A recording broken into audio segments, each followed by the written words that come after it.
안녕하세요. 리사쌤입니다. 여러분 잘 계신가요? 네, 중부지방 쪽에는 비가 하도 많이 와서 참 걱정입니다. 그죠? 그렇지만 우리 오늘 또 심리학 공부도 좀 합시다. 오늘은 신경증의 발달 및 특성에 대해서 한번 알아보려고 그럽니다. 왜 오늘 이런 주제를 하느냐 하면은 최근에 우리가 정말로 많이 접하고 있는 종교기관에서 일어나고 있는 여러 가지 문제들은 이 메시아 컴플렉스와 좀 관련이 있기 때문에 그렇습니다. 그래서 우리가 이런 어떤 종교적 신경증이라 할 수 있는 메시아 컴플렉스를 알게 되면 우리가 신앙생활을 할 때 또는 신앙을 갖고 있지 않는 분들도 종교를 바라볼 때 이게 왜 이런 현상이 일어나고 있는지 좀 더 이해가 될 수 있을 것 같아서 오늘은 이 주제를 택했습니다. 그러면 왜 우리는 이렇게 신경증을 발달시킬까요? 제가 저번 시간 여러 번 이야기한 것처럼 유아기의 0세부터 3세까지는 전적으로 아이는 부모에게 전적으로 의존을 하게 됩니다. 그래서 마치 부모는 그 아이에게는 신과 같은 존재라고 이야기를 했습니다. 그래서 인간은 세상에 태어나면 자기를 양육하는 사람에게 전적으로 의존하게 됩니다. 그리고 저번에 제가 또 이야기한 것처럼 미러링에 대한 이야기도 했었죠. 거기에 대해서 궁금한 분들은 앞을 좀 찾아보시면 알 것입니다. 그래서 미러링 현상이 일어나서 부모를 보면서 자기를 파악하게 되거든요. 그래서 우리가 이렇게 부모에게 전적으로 의존하게 되는 그런 기간이 꼭 필요해요. 주로 0세부터 3세까지입니다. 그런데 이 기간에 충분하게 우리가 사실은 의존을 해야만이 전적으로 의존을 해야만이 이때 의존은 정말로 좋은 의존입니다. 우리가 뭐 의존하면 그건 뭐 별로 다른 사람한테 의존하는 거 이렇게 생각하지만 유아기에는 전적으로 의존해야만 합니다. 그리고 건강한 의존도 필요하거든요. 그것도 우리가 앞으로 이야기를 드리겠지만 전적인 의존을 해야만이 한 인간으로서 개별체로서 독립할 수가 있습니다. 그리고 세상에 대해서 그리고 자신에 대해서 신뢰감도 회복하게 되거든요.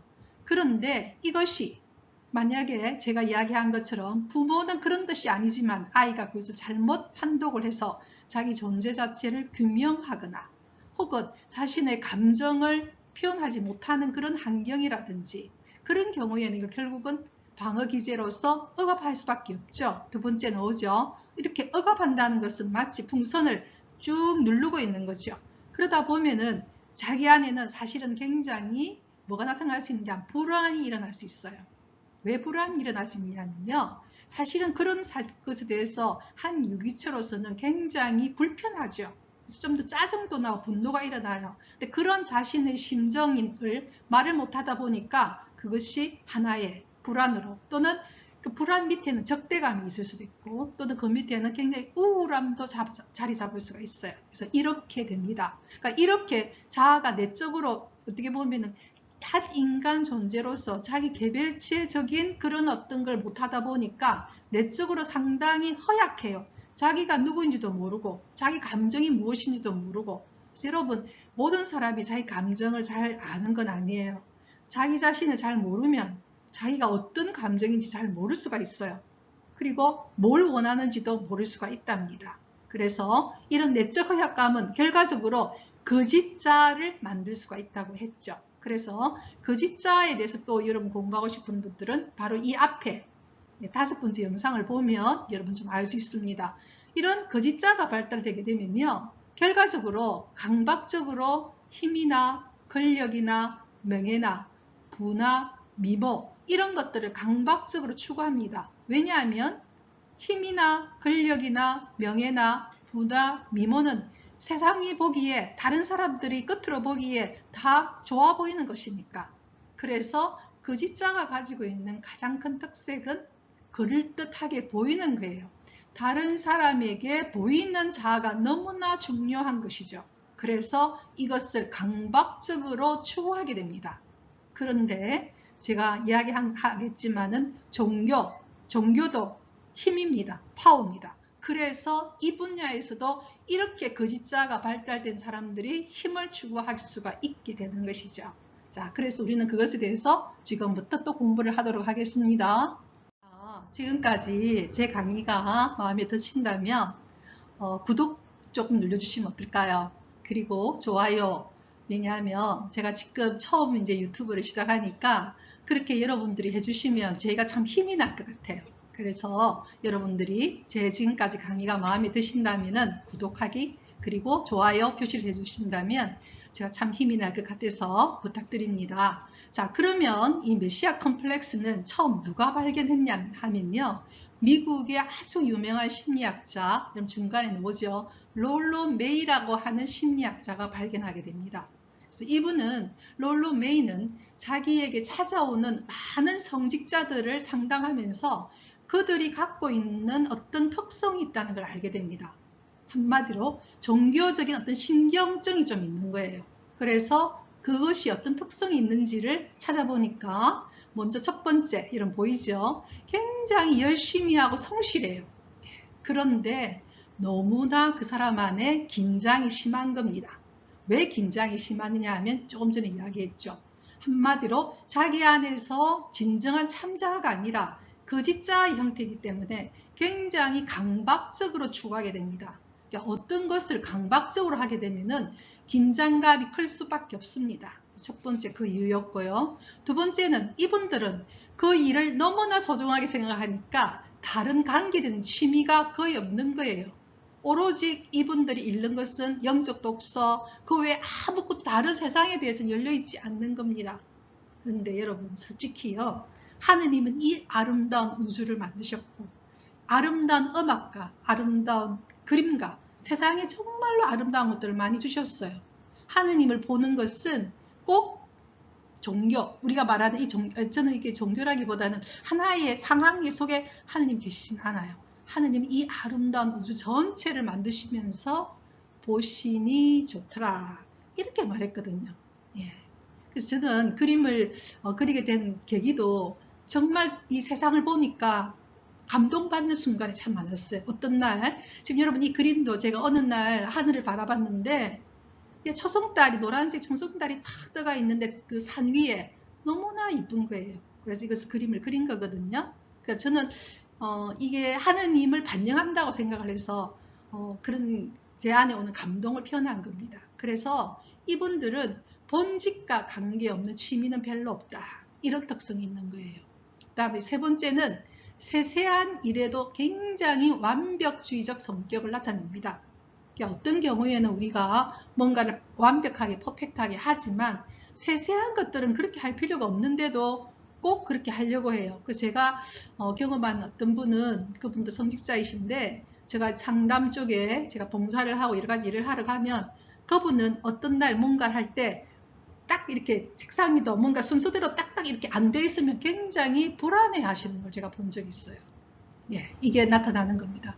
심지어는 식사 같은 거 하러 갈 때, 공동체 생활을 할 때, 자기가 맨날 앉는 그 자리에 다른 사람이 앉아 있으면 굉장히 어떻게 해야 될지를 모를 수도 있어요.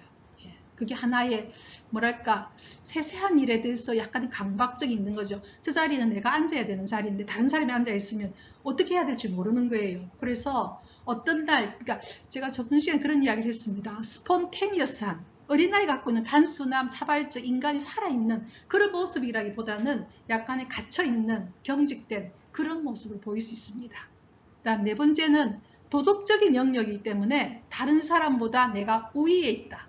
심판자 역할을 할 수 있어요. 그래서 내가 저 사람보다 더 많은 기도를 바치고 있다. 내가 저 사람보다 더 많은 뭔가를 하고 있다. 그런 면에 대해서 굉장한 자부심을 느끼는 거죠.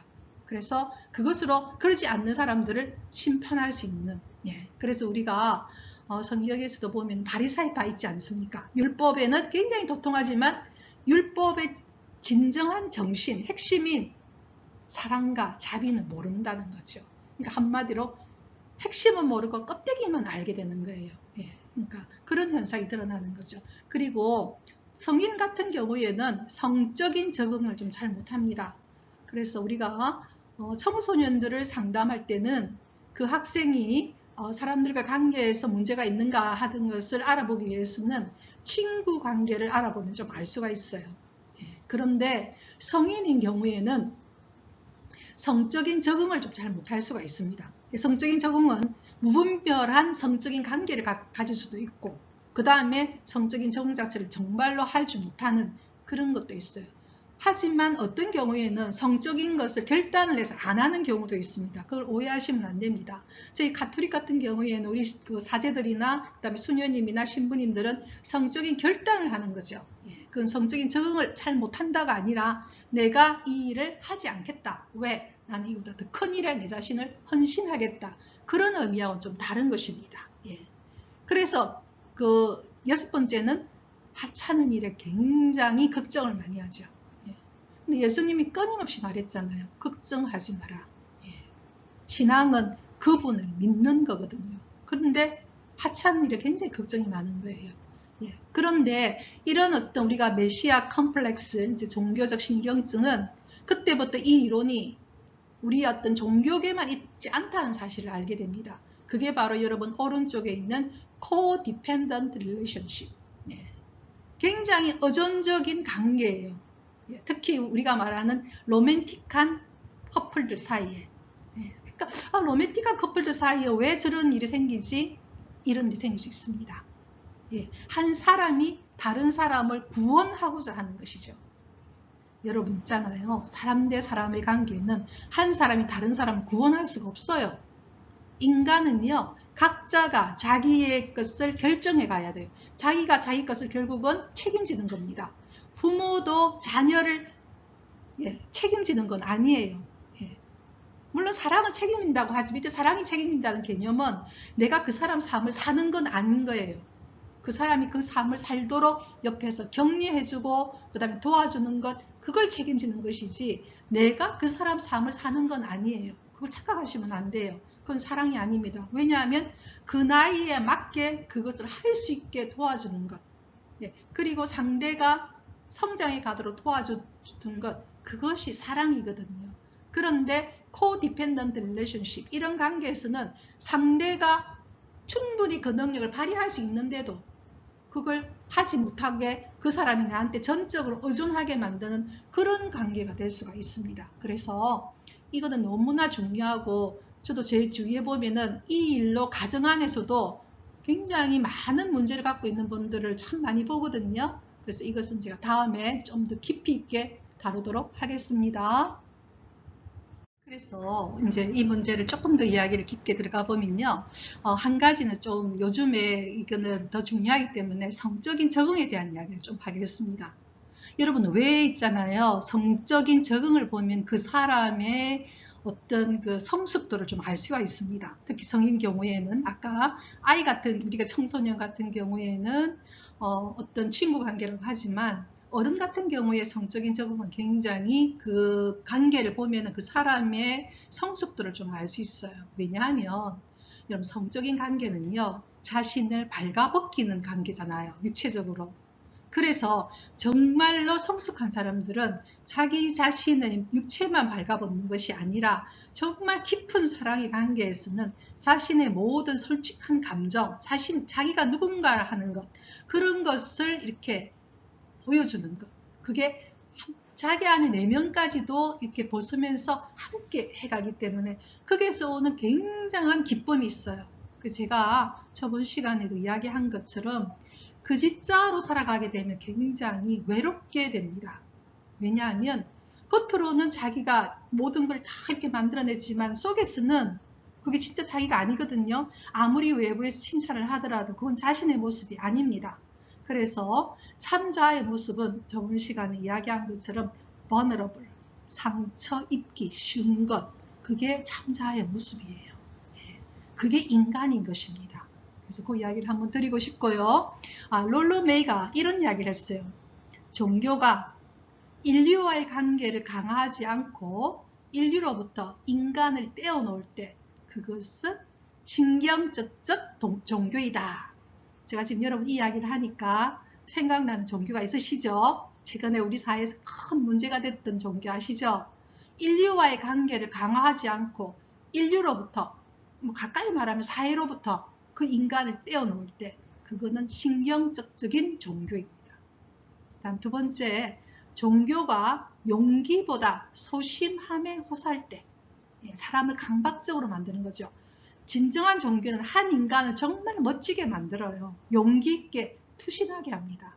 소심함에 호소하지 않습니다. 예. 그래서 그 세 번째는 종교가 인생을 구속하고 볼모로 만들 때, 그 종교에 들어갔더니 가정이 파괴되고 그 다음에 가족관계가 되고 친한관계도 떨어져 나가고 한 인간의 삶을 더 풍성하게 하는 게 아니라 그 사람을 구속하고 볼모로 만드는 경우.